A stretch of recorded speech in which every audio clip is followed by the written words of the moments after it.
ଆପଣ ଜାଣନ୍ତି କି ଅଧିକାଂଶ ଲୋକ ସାରା ଜୀବନ କାମ କରିବା ସତ୍ତ୍ୱେ ମଧ୍ୟ କାହିଁକି ଟଙ୍କା ସମସ୍ୟାରେ ରହିଯାନ୍ତି? କାରଣ ସେମାନଙ୍କୁ କେବେ ମଧ୍ୟ ଟଙ୍କା କିପରି କାମ କରେ ସେଥିରେ ଶିକ୍ଷା ଦିଆଯାଇନି।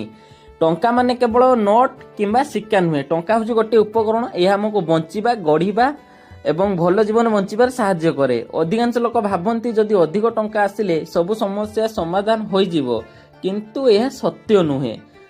आर्थिक शिक्षा बिना अधिक टंका अधिक समस्या नहीं आसे। आर्थिक शिक्षा माने टंका किपरि संचय करिबा, बुझी बुझी खर्च किपरि करिबा, निवेश कोन एवं किपरि करिबा, टंका को आपणक पई किपरि काम कराइबा।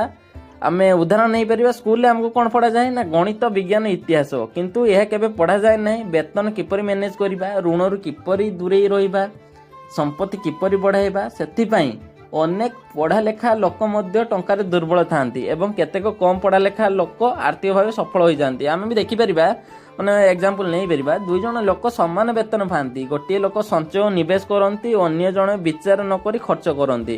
10 वर्ष पर गोटे लोक आर्थिक भाव स्वाधीन हो जाए, अन्य जन एजाए संघर्ष करती। पार्थक्य कौन? पार्थक्य होउछि आर्थिक शिक्षा।